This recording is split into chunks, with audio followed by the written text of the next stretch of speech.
गंगानगर ब्रिजघाट में रह रहे बंगाली समुदाय के लोगों के संग सरकार हिंदू बंगाली समुदाय के लोगों ने इच्छा मृत्यु की मांग की है। आपको बता दें, ब्रिजघाट गंगा में जल समाधि लेने की शपथ ली। अगर 1 माह के अंदर उनके पहचान पत्र का कोई निष्कर्ष नहीं निकला तो आपको बता दें वो ये कदम उठाएंगे। भेदभाव 1986 में तत्कालीन विदेश मंत्री नारायण दत्त तिवारी द्वारा नसबंदी कार्यक्रम के तहत बंगाली मूल के विस्थापित परिवारों को गंगानगर ब्रिजघाट में जमीन आवंटित की गई थी और परंतु बंगाली समुदाय के साथ तत्कालीन बीजेपी सरकार और पिछली कांग्रेस सरकार शोषण और प्रताड़ना के सिवाय कुछ नहीं करती नजर आई। हिंदू बंगाली समुदाय के लोग अपने पहचान पत्र के लिए पिछले 30 साल से संघर्ष कर रहे हैं, परंतु जिलाधिकारी, लोकल इंटेलिजेंस और पुलिस प्रशासन की गलत रिपोर्ट होने के कारण उत्तर प्रदेश में रह रहे बंगाली हिंदुओं के संग शोषण हो रहे हैं और उनके अधिकारों से उनको वंचित किया जा रहा है। अखिल भारतीय बंगाली एकता मंच के संस्थापक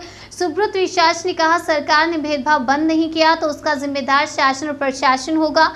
जल्दी बंगाली समुदाय एक बड़े आंदोलन की ओर आह्वान कर रहा है। ब्रिजघाट गंगानगर में रह रहे बंगाली समुदाय के लोगों को 1 माह के अंदर पहचान पत्र नहीं दिया गया तो ब्रिजघाट गंगा नदी में ग्रामीण स्वेच्छा से इच्छा मृत्यु के मांग के तहत गंगा समाधि ले लेंगे, जिसकी जिम्मेदारी उत्तर प्रदेश योगी सरकार की होगी। नहीं है, हम 40 साल हो गए यहीं पर आए गंगानगर में और नसबंदी केस लिया हमारी और सरकार प्रशासन हमें यहाँ पर बैठाया। तो 40 साल से बैठे हैं, हमारा वोट भी थे, राशन भी थे, राशन कार्ड भी थे और राशन कार्ड वोट लिस्ट सब हमारा निरस्त कर दिया। छोटे छोटे बच्चे हैं, स्कूल जाते इन्हें बांग्लादेशी बोलते हैं, इसे कोई मर्यादा नहीं देते। फिर हमें वोट नहीं है, राशन नहीं है। कितना कोरोना की टाइम सब जगह सरकार खाने को दिया, चावल दिया, आटा दिया, हमारे लिए नहीं कुछ है, नहीं हमारा वोट है, ना कुछ है। तो ऊपर से आदेश आएंगे तुम्हारा कर देंगे, पता नहीं आदेश कहाँ से आएंगे। कोई भगवान आदेश भेजेगा हमारा लिए। ये भारत में सब जगह वोट के अधिकार है, लेकिन हमारा वोट के अधिकार क्यों नहीं है? हमारा राशन कार्ड नहीं है और कोई अधिकार नहीं है। तो बहुत सारा दिया, हमारा चप्पल घिस गया। खुद हम कह रहे, हमें ज्ञापन देते थे, हमारे चप्पल घिस गया, लेकिन हमारा कभी वोट नहीं बना। इन्होंने आश्वासन दे रहा हम कर देंगे, हम कर देंगे, आज तक तो नहीं कराया उन्होंने। तो हम ये आगे सोच रहा हूँ, तो ये ज़िंदगी हमारा बेकार ही है। हम मर जाए तो ये अच्छा है।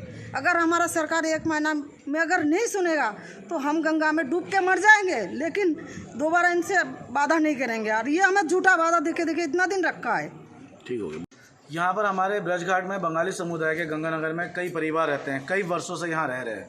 इनको कई बार इन लोगों के कई अलग अलग संस्थाओं के माध्यम से, कई अलग अलग संगठनों के माध्यम, सामाजिक संगठनों के माध्यम से इनका ज्ञापन शासन और प्रशासन को दिया गया है, परंतु शासन और प्रशासन, LIU, जिला अधिकारी और कई अलग अलग महकमे सरकारी इन लोगों को पूरी पाकिस्तानी और गलत ठप्पा लगा के इन लोगों को प्रताड़ित करें, परेशान करें। इनके बच्चों को, रहने वाले जो बच्चे स्कूल पढ़ते हैं उनको बांग्लादेशी घुसपैठिया कहा जाता है, उनको असम्मान किया जाता है, इनको यहाँ से अधिकारियों से वंचित किया जाता है। जबकि 1947 की बाद जो आए बंगाली हैं 1971 के पहले, उन लोगों को भारत की नागरिकता देने की अपील इंदिरा गांधी ने भी की थी, परंतु उसके बावजूद भी कोई सुनवाई नहीं। अगर ये बांग्लादेशी हैं, ये घुसपैठिया है, तो मैं पूछना चाहता हूँ सरकार से सवाल कि डॉक्टर मनमोहन सिंह, जिनका जन्म लाहौर में हुआ था, और लाल कृष्ण आडवाणी, जिनका जन्म पाकिस्तान में हुआ था, उन लोगों को किस प्रकार से देश के प्रधानमंत्री और भारत की जो नंबर 1 पार्टी है उसके अंदर उनको अधिकार दिया गया रहने का? अगर वो घुसपैठियों को रहने का अधिकार है तो ये घुसपैठिया क्यों नहीं अधिकार है इस देश में? मैं ये नहीं कह रहा हूँ कोई घुसपैठिया, इस देश के अंदर कोई भी विस्थापित हुआ, शरणार्थी हुआ, वो लोग अपने दर्द की वजह से नहीं, बंटवारा हमने नहीं करवाया, अखंड भारत से बंटवारा होकर आए थे।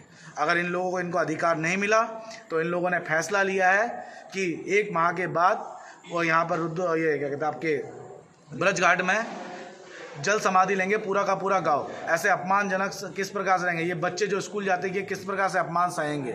अगर इस चीज़ का कोई निर्धारण नहीं निकलता और कहीं ना कहीं शासन और प्रशासन इसका बहुत बड़ा दोषी है, क्योंकि वो सुनवाई नहीं कर रहे इन गरीब परिवारों का। इन लोगों का नहीं सुनाया दे रहा है। इन लोगों को इनका अधिकार मिलना चाहिए।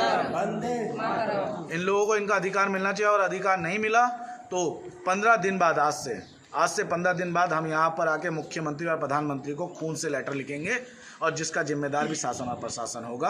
और प्रशासन और प्रशासन को चेता देना चाहते हैं, अब ये जो बंगाली कम्युनिटी है जो उत्तर प्रदेश में रहती है वो चुप नहीं रहेगी। इनको पूरा अधिकार देना पड़ेगा और इनको इनका सम्मान देना पड़ेगा। जय हिंद, जय भारत।